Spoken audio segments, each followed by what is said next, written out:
Hello दोस्तों, आगामी RO UPPCS और बीईओ के लिए जो हमारी इम्पोर्टेंट टॉपिक सीरीज चल रही है उसमें आप सभी का स्वागत है। और इस सीरीज के अंतर्गत हम लोग अभी तक 5 क्लासेस कर चुके हैं और आज इस सीरीज के अंतर्गत आपकी यह 6वीं क्लास है। और इस क्लास में हम लोग विश्व की सभी प्रमुख स्थानीय पवनों के बारे में पढ़ने वाले हैं। अब अगर विश्व की सभी प्रमुख स्थानीय पवनों की बात की जाए तो यहाँ से उत्तर प्रदेश लोक सेवा आयोग अपने सभी परीक्षाओं में लगातार प्रश्न पूछता रहता है। यहाँ से बनने वाले प्रश्नों की प्रकृति की बात अगर हम लोग करें तो यहाँ से मोस्टली 2 तरीके के प्रश्न बन के सामने आते हैं।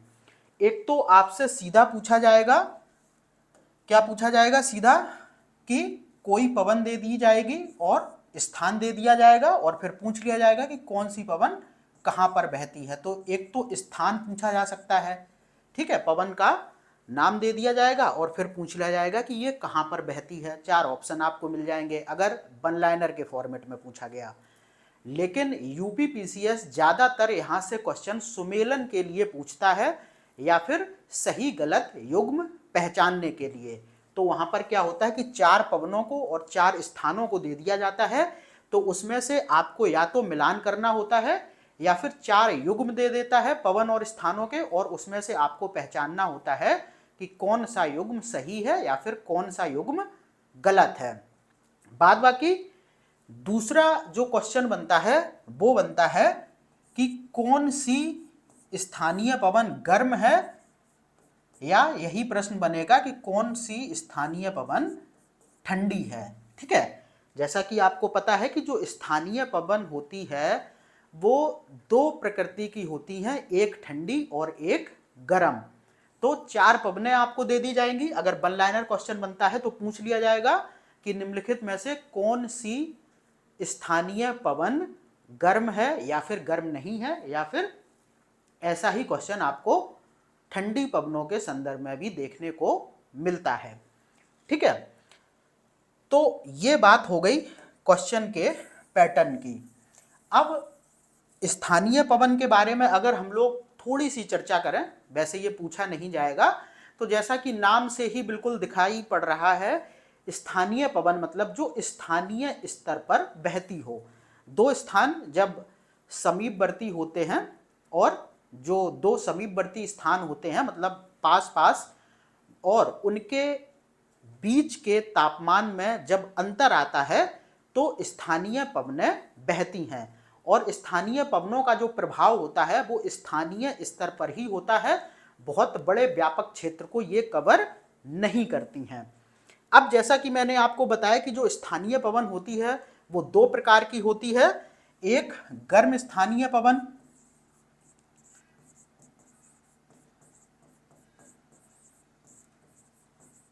और दूसरी आपकी हो गई ठंडी स्थानीय पवन। तो इनको भी जरा देख लीजिए कि क्या होती हैं ये। तो नाम से ही विदित है, गर्म स्थानीय पवन वे होती हैं जो गर्म क्षेत्रों से बहकर आती हैं और जिनमें शुष्कता होती है। ठीक है, और जिनका प्रभाव भी कैसा होता है, गर्म होता है। तो यही पवनें कैसी होती हैं, गर्म स्थानीय पवन हो गई। और ठंडी स्थानीय पवन वो होगी जो किसी ठंडे क्षेत्र से बहकर आई होगी, जिसमें नमी की मात्रा होगी और इसका प्रभाव कैसा होगा, इसका प्रभाव ठंडा होगा। तो ये हो गई आपकी गर्म स्थानीय पवन और ठंडी स्थानीय पवन। अब हम लोग यहाँ पर विश्व की सभी स्थानीय पवनों को एक बार देख लेते हैं। तो सबसे पहले हम लोग बात करते हैं गर्म स्थानीय पवनों की। ठीक है, तो ध्यान रखना ये कैसी हैं, ये हैं गर्म स्थानीय पवनें। ठीक है, आगे हम लोग चर्चा करेंगे ठंडी स्थानीय पवनों के बारे में। तो जो गर्म स्थानीय पवन है उसमें हम लोग देखते हैं एक एक करके। तो सबसे पहले हम लोग बात करते हैं किसकी, चिनूक की। बहुत क्वेश्चन पूछा जाता है इसके संदर्भ में।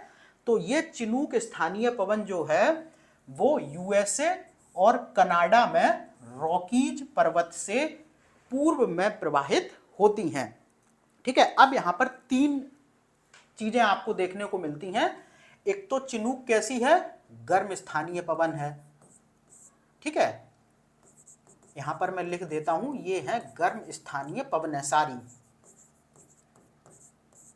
ठीक है, तो चिनूक कैसी है? गर्म स्थानीय पवन है। कहां पर बहती है? यूएसए तथा कनाडा में। यूएसए मतलब आपका हो गया संयुक्त राज्य अमेरिका, और कनाडा में फिर आगे क्या लिखा है? रॉकीज पर्वत से पूर्व में। अब देखो यहां पर क्वेश्चन कैसे भी पूछा जा सकता है। आपको चिनूक देखे सिर्फ दे दिया, विकल्प में दे दिया जाएगा यूएसए, या फिर कनाडा दे दिया जाएगा, या फिर रॉकीज पर्वत दे दिया जाएगा। तो आपको बिल्कुल ध्यान रखना है कि चाहे बात यूएसए की जाए, चाहे कनाडा की जाए, चाहे रॉकीज पर्वत की बात की जाए, तो आप समझ जाएंगे कि यहां पर चिनूक स्थानीय पवन बहती है। ठीक है, अगली देखो, अगली है फोन, या फिर इसे फोहन भी कहते हैं, बहुत बार फोहन भी लिखा मिलता है। ये भी एक गर्म स्थानीय पवन है, और ये आल्प्स पर्वत के दक्षिणी ढाल पर बहती है। आल्प्स पर्वत कहाँ पर है? यूरोप में। ठीक है, और इसका सर्वाधिक प्रभाव स्विट्जरलैंड में होता है। ठीक है, तो अब यहां पर एक चीज समझ जाओ, फिर दो स्थान है, या तो विकल्प में आल्प्स पर्वत दे सकता है, या फिर स्विट्जरलैंड दे सकता है। ठीक है, उसके बाद देखो सिराको। ठीक है, सिराको की बात की जाए तो ये सहारा मरुस्थल से उत्तर पूर्व दिशा में भूमध्य सागर की ओर चलकर इटली, स्पेन आदि यूरोपीय देशों में प्रविष्ट होती है। तो ये जो सिराको स्थानीय पवन है, ये सहारा मरुस्थल से उत्तर पूर्व की दिशा में बहती है और भूमध्य सागर की ओर चलकर इटली और स्पेन में बहती है।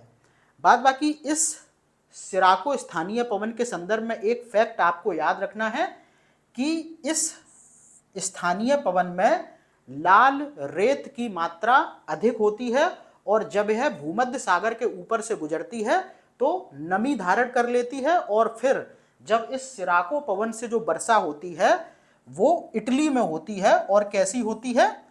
लाल कलर की। ठीक है, रुधिर कलर की, लाल कलर की। इसीलिए इसे रुधिर वर्षा यानी कि ब्लड रेन भी कहते हैं। रुधिर मतलब क्या होता है? ब्लड, आप सभी को पता होगा। तो बहुत बार क्वेश्चन पूछा गया है कि निम्नलिखित में से किस स्थानीय पवन के द्वारा ब्लड रेन होती है। ठीक है, तो यहां पर ध्यान रखना, ये ब्लड रेन कहां पर होती है? इटली में। और किस पवन के द्वारा? सिराको के द्वारा। ठीक है, बाद बाकी इटली और स्पेन में ये बहती है। आती कहां से है? सहारा मरुस्थल से। और नमी कहां से धारण करती है? भूमध्य सागर से। ठीक है, उसके बाद अगली पवन की बात करें तो ये लेविस है। ठीक है, लेविस कहां पर चलती है? स्पेन में। ठीक है, इसको ऐसे ही याद कर लीजिए सीधा, लेविस कहां पर चलती है? स्पेन में। उसके बाद खमसिन की बात करें, बहुत बार पूछा जा चुका है, तो खमसिन स्थानीय पवन जो है वो कहां पर चलती है? वो चलती है आपके मिस्र में। उसके बाद अगली स्थानीय पवन जो है वो है जोंडा, और इसके बारे में भी बहुत पूछा जाता है। ये एंडीज पर्वत के पूर्वी ढलान के सहारे अर्जेंटीना में प्रवाहित होती है। बाद बाकी आप जोंडा के संदर्भ में एक फैक्ट और याद रखें कि इसे शीत फोन भी कहा जाता है। ठीक है, तो जोंडा स्थानीय पवन है, वो एंडीज पर्वत के पूर्वी ढलान के सहारे अर्जेंटीना में प्रवाहित होती है। इसे शीत फोन भी कहते हैं। अब आगे देखिए, ये भी गर्म स्थानीय पवन है। तो यहां पर है सिमूम, बहुत पूछा जाता है। तो सिमूम कहां पे चलती है? अरब के रेगिस्तान में। ठीक है, सिमूम स्थानीय पवन कहां पर चलती है? अरब के रेगिस्तान में। उसके बाद हरमट्टन की बात करें तो ये कहां पर बहती है? ये बहती है सहारा मरुस्थल में। ठीक है, अगला देखिए, अगला है सेंटा आना, और सेंटा आना जो स्थानीय पवन है वो कहां पर चलती है? यूएसए में। ठीक है, अगला देखिए, अगला है नार्वेस्टर, और नार्वेस्टर कहां पर चलती है? न्यूजीलैंड में। ठीक है, उसके बाद अगला है डॉक्टर बिंड, बहुत बार पूछा गया है। तो जो डॉक्टर बिंड स्थानीय पवन है ये गिनी तट पर चलती है। उसके बाद देखो यामो, यामो की बात करें तो ये कहां पर बहती है? जापान में। हबूब की बात करें तो ये कहाँ पर बहती है? सूडान में। इसके बाद काराबुरान की बात करें तो ये मध्य एशिया में बहती है। अब देखो बहुत सी स्थानीय पवन है, तो अब इनको याद तो आपको करना ही पड़ेगा, चाहे आप अपने लिए इसको कैसे भी याद करें, जैसे भी आपको सही लगता हो। आप चाहे तो कोई ट्रिक बना लें, लेकिन मैं फिर कहता हूँ कि ये जो यूपीपीसीएस, आरओ या फिर बीईओ जैसे जो स्तरीय एग्ज़ाम है, इनमें ट्रिक बहुत ज़्यादा काम नहीं करती है। ठीक है, थोड़ा सा आपको स्तर उठाना पड़ेगा, और जब चीज़ों को आप लगातार रिवाइज करेंगे तो जाहिर सी बात है कि चीज़ें आपके दिमाग में कंठस्थ होगी। तो मेरा यही कहना है कि जितनी ज़्यादा बार रिवाइज करेंगे उतना ज़्यादा बेहतर आपको याद होगा। ठीक है, अगले पे आ जाइए। तो अगली है ब्रिक फिल्डर। तो ये कहाँ पर बहती है? ये ऑस्ट्रेलिया के जो मरु क्षेत्र है उसमें चलती है। ब्रिक फिल्डर कहाँ पर? ऑस्ट्रेलिया के मरु क्षेत्र में, यानी कि मरुस्थल वाले क्षेत्र में। उसके बाद सेंटा एना है, ये कहाँ पर चलती है? ये दक्षिणी कैलिफोर्निया में। ठीक है, दक्षिणी कैलिफोर्निया में चलती है सेंटा आना। उसके बाद अगला है ब्लैक रोलर, ये उत्तरी अमेरिका के मैदानी भागों में चलती है, ब्लैक रोलर। अब देखो ये जो सेंटा आना है और ये जो सेंटा आना है ये एक ही है, आपको ध्यान रखना है। यूएसए में ही कैलिफोर्निया है, तो यहाँ पर 2 बार ये लिख गया है, लेकिन लोकेशन आप समझ लीजिए। सेंटा आना दक्षिणी कैलिफोर्निया में चलती है। ठीक है, और दक्षिणी कैलिफोर्निया या फिर कैलिफोर्निया कहाँ पर है? यूएसए में। तो ये दोनों चीज़ें एक ही थी। लू सभी को पता होगा, लू कहाँ पर चलती है? लू अपने भारत में चलती है। मई और जून में जो गर्म हवाएं चलती हैं वो क्या बोली जाती हैं? लू। बाद बाकी जो गर्म हवाएं भारत के पूर्वी राज्यों जैसे कि पश्चिम बंगाल, उड़ीसा, असम, बिहार आदि में चलती हैं, उनको हम लोग कहते हैं काल बैसाखी। ठीक है, सामुन की बात करें तो ये कहाँ पर बहती है? ये बहती है ईरान में। उसके बाद टेम्पोरल की बात करें तो टेम्पोरल कहाँ पर बहती है? मध्य अमेरिका में। ठीक है, उसके बाद सामल की बात करें तो सामल जो स्थानीय पवन है वो मेसोपोटामिया एवं फारस की खाड़ी में बहती है, यानी कि इराक के तरफ। ठीक है, तो सामल कहाँ पर? मेसोपोटामिया एवं फारस की खाड़ी। तो ये आपकी सभी हो गई गर्म स्थानीय पवन। अब हम लोग बात करते हैं ठंडी स्थानीय पवनों की। तो यहाँ पर देखिए ये सभी कैसी हैं? ये आपकी हैं ठंडी स्थानीय पवनें। अब देखो यहाँ पर सबसे पहले है मिस्ट्रल। तो मिस्ट्रल कहाँ पर? फ्रांस से राइन घाटी की ओर बहती है। मिस्ट्रल स्थानीय पवन फ्रांस से राइन घाटी की ओर बहती है। अगला देखिए ये है वोरा। तो वोरा कहाँ पर बहती है? एड्रियाटिक सागर के पूर्वी तट पर इटली में। ठीक है, एड्रियाटिक सागर के पूर्वी तट पर इटली में बोरा स्थानीय पवन चलती है। अब अगला देखिए विल्जर्ड है, ये कहाँ पर चलती है? ये ध्रुवीय पवनें हैं। कहाँ पर? ध्रुव के क्षेत्र हैं साइबेरिया, यूएसए और कनाडा के जो क्षेत्र हैं उत्तरी ध्रुव पर, वहाँ पर ये विल्जर्ड स्थानीय पवन चलती है। विली विली की बात करें तो ये ऑस्ट्रेलिया के पश्चिमी तट पर चलती है। उसके बाद बाइज की बात करें तो ये कहाँ पर चलती है? फ्रांस में।